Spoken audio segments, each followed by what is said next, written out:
오늘 본문은 욥의 친구 엘리바스의 두 번째 비난에 대한 욥의 대답입니다. 지난 시간 엘리바스는 욥을 위로하기는커녕 더욱 노골적으로 정죄하였죠. 욥을 향해 너는 강교한 허를 놀리는 자다. 그리고 너는 조상들이 지켜온 그 지혜를 무시하는 교만한 자다. 그렇게 맹비난을 퍼부었습니다.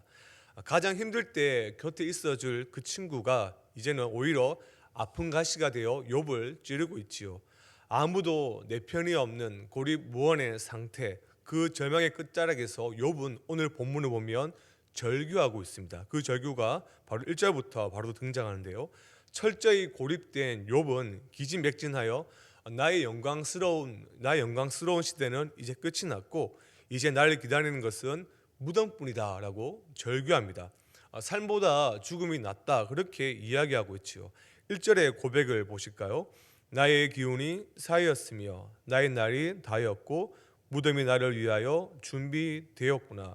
욥의 마음은 무너져 내리고 있습니다. 위로자가 되어야 할 친구들이 그를 애워싸고 비난의 화살을 끊임없이 쏘아대기 때문이죠. 그들의 조롱 앞에서 욥은 밤새 눈물로 지새울 수밖에 없었습니다. 특히 2절의 말씀을 보시면 충동함이라는 단어가 등장할 것입니다. 충동함은 곧 배반하다라는 뜻을 가지고 있습니다. 친구들은 지금 검사의 역할을 하고 있습니다. 친구들이 검사가 되어 욥을 죄인으로 몰아세우고 있고 가혹하게 신문하는 이 사항은 욥에게 뼈아픈 배신입니다. 아무도 내 편이 없는 법정 한가운데 서 있는 욥, 그는 간절히 이렇게 외칩니다. 3절의 말씀을 보시면 청하건대 나에게 담보물을 주소서, 나의 손을 잡아줄 자가 누구리까? 이 말씀을 직역하면 이와 같습니다. 부디 주소서, 나를 당신의 보증으로 삼아 주소서. 그 누가 내 손을 쳐 주리오. 여기서 손을 친다라는 것은 고대 사회에서 보증을 서고 계약을 맺는 행동을 의미합니다. 욥은 지금 이렇게 하나님께 요청하는 것입니다. 사람들은 나를 지금 죄인이다 그렇게 손가락질하고 있지만 하나님, 제 자신을 담보로 내놓습니다. 저를 받아주시고 하나님께서 친히 제 보증이 되어 주십시오. 욥은 여러분 지금 하나님께 돈을 달라, 건강을 달라 그렇게 떼를 쓰는 것이 아닙니다. 하나님께 이렇게 요청하는 것과 같은 것이죠. 하나님, 세상 사람들은 다 나를 죄인이다 라고 손가락질하고 있지만 하나님은 다 아시지 않습니까? 제가 당한 이 고난이 죄 때문이 아니라는 것을 하나님께서 직접 보증서 주십시오. 저들 곧 친구들이 틀렸다라는 것을 하나님께서 도장 찍듯 확인해 주십시오. 이 요청은 욥의 마지막 자존심이자 믿음의 절규입니다. 비록 몸은 만신창이가 분명히 되었지만 하나님만큼은 나를 미워해서 나를 싫어해서 심판하시는 게 아님을 확신받고 싶었던 것입니다. 저는 이 본문을 읽으면서 이 내용을 욥의 피 끓는 절규다 그렇게 보고 있습니다. 지금 당하는 이 끔찍한 고통이 내 죄 때문이 아니라는 것을 하나님께서 직접 도장 찍듯 확인해 달라는 것이죠. 이어지는 욥의 절규 6절부터 16절의 말씀을 보면 욥의 절규를 이제 보면 그의 정서가 안정감 없이 오르막 내리막 하는 것을 보게 됩니다. 어떤 학자는 이 본문을 해석하면서 이렇게 표현합니다. 욥의 자아분열적 방황이다 이렇게 표현합니다. 먼저 극도로 쇠퇴해가는 자신의 처지를 묘사하는데요. 8절과 9절을 보면 여전히 신실하게 살기로 단호하게 결심하는 그의 모습이 분명하게 등장하죠. 자신은 하나님의 공격이 아무리 드세워져도 자기의 순전한 그 길을 꾸준히 가겠다라고 이야기하고 있습니다. 그리고 또한 손이 깨끗한 자인 자신은 점점 힘을 얻을 것이다라고 단언하고 있죠. 그런데 10절의 말씀을 보실까요? 10절부터 욥의 시선은 현실의 고통으로 다시 돌아옵니다. 믿음의 고백을 그렇게 당당하게 했음에도 상황이 당장 바뀌지 않죠. 다시 깊은 우울감이 밀려옵니다. 그래서 11절의 말씀을 보면 나의 날이 다 지나갔고 내 계획, 내 마음의 소원이 다 끊어졌구나 라고 말하고 있죠.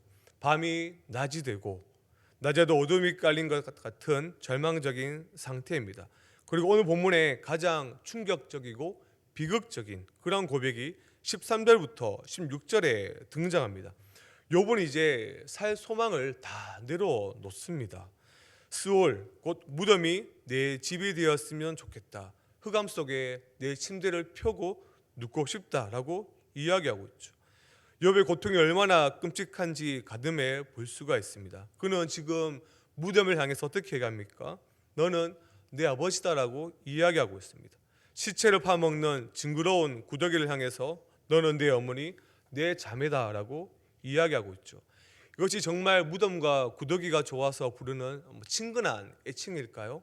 아닐 것입니다. 이것은 모든 살아있는 모든 자들에게 버림받고 철저히 혼자가 된 욥의 처절한 반어법입니다. 세상에 내 편은 아무도 없다. 차라리 구더기가 내 가족이 되었으면 좋겠다. 살아있는 너희 친구들보다 차라리 죽음이 내게 더 따뜻하다. 이 외침은 욥이 겪고 있는 지독한 고독과 뼈를 깎는 아픔을 그대로 보여주고 있습니다. 사랑하는 성도 여러분, 오늘 본문 이 욥기 17장은 슬픔과 고통이 그 어떤 요가 장치도 거치지 않고 날 것 그대로 쏟아져 나오는 현장입니다. 욥은 지금 죽음을 열렬히 사모하고 있지요. 위로한답시고 찾아와 오히려 자신을 정신적으로 고문하는 친구들 향해 야유를 또 퍼붓고 있지요. 하나님을 향해서는 자신의 무죄를 주장하며 피를 토하듯 호소하고 있죠. 그래서 우리는 욥기 이 17장을 읽으면 매우 당혹감을 느끼게 됩니다. 이 거친 욥의 넋두리 속에서 우리가 그렇게 찾고 싶어하는 하나님의 은혜를 찾아내기란 참으로 쉽지가 않습니다. 죽음을 애찬하는 듯한 욥의 자살 충동 섞인 말들 속에서 과연 무슨 영감을 우리가 받을 수 있겠습니까? 참으로 어렵습니다. 그러나 여러분, 바로 우리는 이 지점에서 우리는 하나님의 말씀에 대한 시각을 교정해야 됩니다. 우리는 흔히 하나님의 말씀이다라고 말하면 모세나 예언자들을 통해 하늘에서 땅으로 수직 강화하듯 내려꽂히는 위험 있는 명령만을 생각합니다. 하지만 하늘에서 선포되는 말씀이 전부가 아닙니다.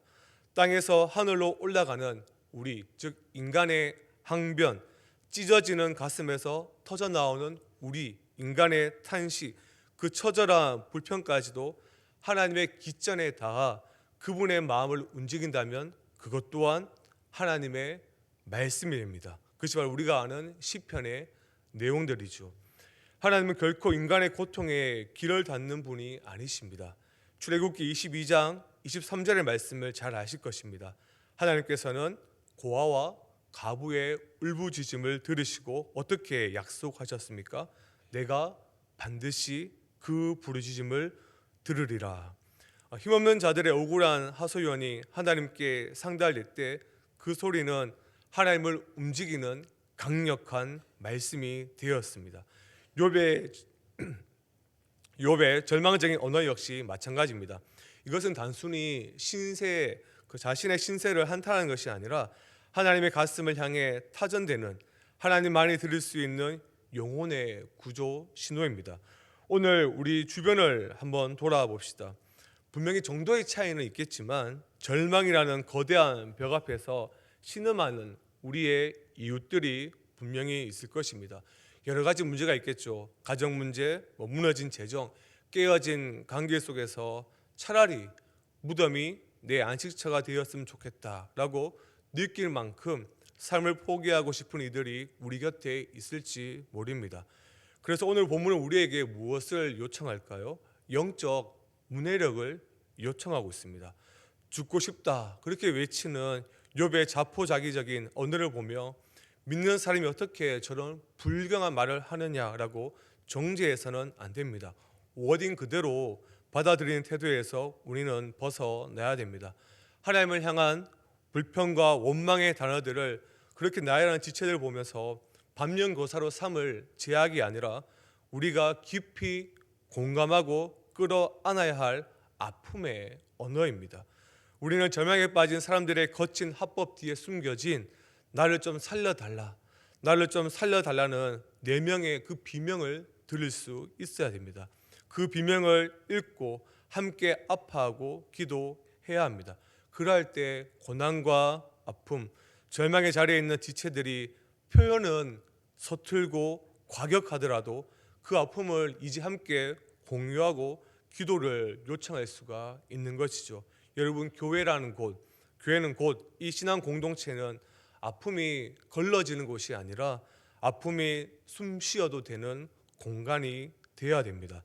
기독교는 들음의 종교입니다. 우리는 하나님의 말씀을 듣고 하나님은 우리의 기도를 들으십니다. 그러므로 누군가의 아픔을 들어주는 행위는 가장 하나님을 닮은 거룩한 사역입니다. 우리 주위에 절망에 빠져 신음하는 이들의 소리를 들어주고 함께 공감하고 아파할 때 여러분, 우리 교회 안에 치유의 역사가 시작됩니다. 아픔이 치유되고 회복의 역사가 일어납니다. 우리 모두가 하나님의 거룩한 성품을 닮아 길을 열어 절망에 허덕이는 자들의 소리를 듣고 함께 아파하고 공감하기를 원합니다. 우리의 그 경청이 누군가를 살리는 하나님의 위로가 되기를 주님의 이름으로 간절히 축원합니다. 기도하겠습니다. 우리의 작은 신음에도 귀 기울이시는 사랑의 하나님 아버지, 자비로우신 아버지, 간구하오니 우리에게 듣는 마음을 허락하여 주시옵소서. 욥의 친구들처럼 나의 잣대로 남을 판단하고 정죄했던 교만의 입술을 닫게 하시고 대신 하나님의 사랑으로 귀를 열게 하여 주시옵소서. 절망에 빠진 이웃이 쏟아내는 그 거친 말들 뒤에 숨겨진 나를 좀 살려달라는 그 영혼의 비명을 들을 수 있도록 역사하여 주시옵소서. 그리하여 그들의 아픔을 읽어내는 영적 문해력을 우리에게 더하여 주시옵소서. 우리의 영원한 중보자 되시는 예수 그리스도의 이름으로 간절히 기도드리옵나이다. 아멘.